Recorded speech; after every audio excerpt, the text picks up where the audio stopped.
Hello à tous et bienvenue dans cette vidéo qui va parler de la Rolls-Royce des assurances. Celle qu'on entend toujours parler pour les indépendants, c'est la responsabilité civile professionnelle, la RC Pro ou la RCP, tu appelles ça comme tu veux. Mais avant tout, petit café.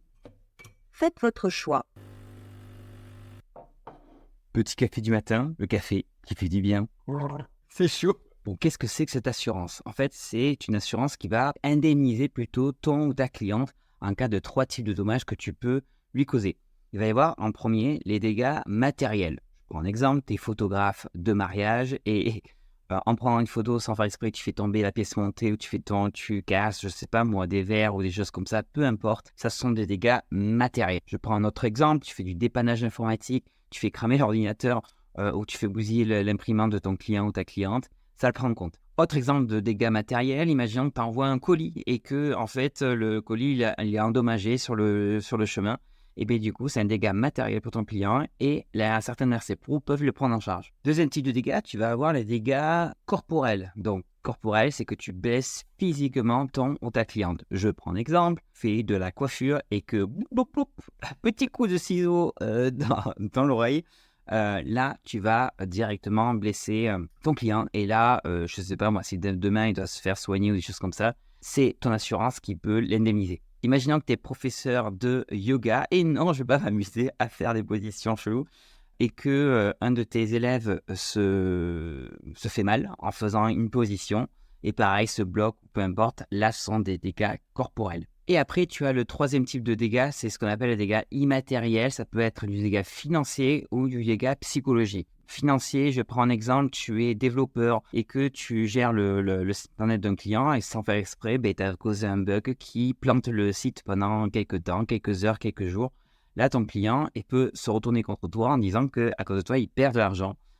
Et si c'est effectivement le cas, et bien du coup, ton assurance peut l'indemniser. Si je prends l'exemple du graphiste, imaginons que tu utilises une image qui normalement n'était pas libre de droit et que derrière, pour ton client ou ça se retourne contre toi, tu dois indemniser la personne. Et bien du coup, derrière, ton assurance peut prendre en charge. C'est bien beau tout ça, mais tu vas me dire, mais Florian, est-ce que c'est obligatoire cette assurance? Alors oui, elle est obligatoire pour certains types d'activités. Toutes les activités du BTP ou les activités qui sont dites réglementées, par exemple les psychologues, etc. et tout, les diététiciens, mais pour la plupart des activités, ce n'est pas forcément obligatoire. Par contre, ça ne veut pas dire que ce n'est pas recommandé. C'est comme le casque en vélo, je prends toujours cet exemple.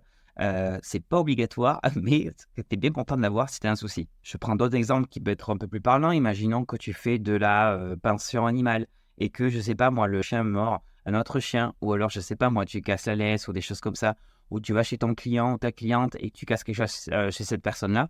Et bien du coup, la RC Pro peut prendre en charge. Ça coûte combien cette histoire? Alors c'est bien beau, on se dit, bon d'accord, ok, Florent, j'ai compris, combien ça va me coûter cette histoire? En moyenne, c'est 15 à 17 euros par mois. Ça va dépendre du chiffre d'affaires réalisé à l'année, ça va dépendre aussi de l'activité prise en charge. Il faut aussi savoir que normalement, les contrats d'assurance prennent un groupe d'activités, c'est-à-dire que si tu fais une activité complètement différente, deux activités complètement différentes, de fortes chances que tu dois prendre deux contrats d'RC Pro. Maintenant, c'est qui se tourner? Ça va dépendre, il y a plusieurs acteurs, il y a les banques, il va y avoir les courtiers en ligne, il va y avoir aussi des mandataires directement, donc c'est des personnes indépendantes qui vont te proposer des assurances un peu sur mesure, ou les assureurs directement. Et là, tu commences à me voir venir qui je recommande. Ma petite recommandation, moi, je recommande Oru. Il propose surtout une assurance RC Pro sans engagement, ça c'est ultra rare, sans franchise, ça c'est pas forcément très très rare, mais c'est plutôt intéressant à moindre coût et surtout avec la protection juridique incluse. J'ai fait une vidéo sur la protection juridique, un article, je te le mets en description.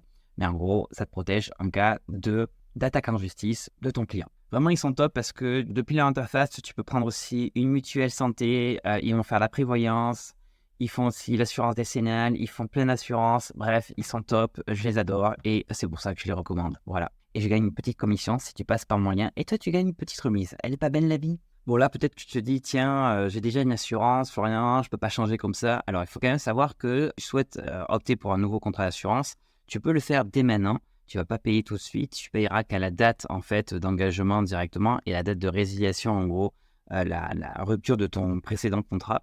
mais c'est surtout que ton nouveau assureur pourra faire la résiliation automatiquement. Je prends un exemple. Imaginons que là, si tu es engagé encore pendant 6 mois auprès de ton ancien assureur, tu peux faire aujourd'hui les démarches pour prendre une nouvelle assurance et ton assureur, là, le prochain, va faire les démarches de résiliation. Comme ça, toi, tu n'as rien à faire et tu commenceras à payer à partir du nouveau contrat. Donc, au final, quand tu vas choisir ta RC Pro, vérifie plusieurs choses. On vérifie d'abord les garanties, on vérifie le coût mensuel, on vérifie les franchises, combien tu vas devoir payer en cas de sinistre, les exclusions, en quoi ça peut ne pas être pris en charge dans le cadre de ton activité. Tu peux les contacter à un assureur en disant « Tiens, voilà, je fais telle activité, est-ce que ça prend en charge, oui ou non ?» Regarde aussi les plafonds de garantie, jusqu'à combien ça indemnise ton client. Bon, ça, souvent, c'est dans les 500 000 euros. Ça m'étonnerait que tu fais des dégâts de 500 000 euros. Je ne le souhaite pas. Mais ça aussi, ça à vérifier. Et je me permets aussi de répondre à d'autres questions que je vois souvent concernant la RC Pro. On me dit souvent, Florian, mais moi, j'ai déjà une RC classique, ça ne le prend pas en charge. Et bien, effectivement, non. C'est l'RC classique, c'est dans le cadre de ta vie quotidienne, mais pas dans le cadre de ton activité professionnelle. Voilà, j'espère que c'est beaucoup plus clair pour toi sur la RC Pro. Je te dis à très bientôt. J'ai fait des vidéos sur les différents types d'assurance que tu peux avoir en plus de la RC Pro et surtout un énorme plein de cas d'exemples. La RC Pro, je te mets en lien en description. Je te dis à très bientôt pour une nouvelle vidéo sur le micro. Salut!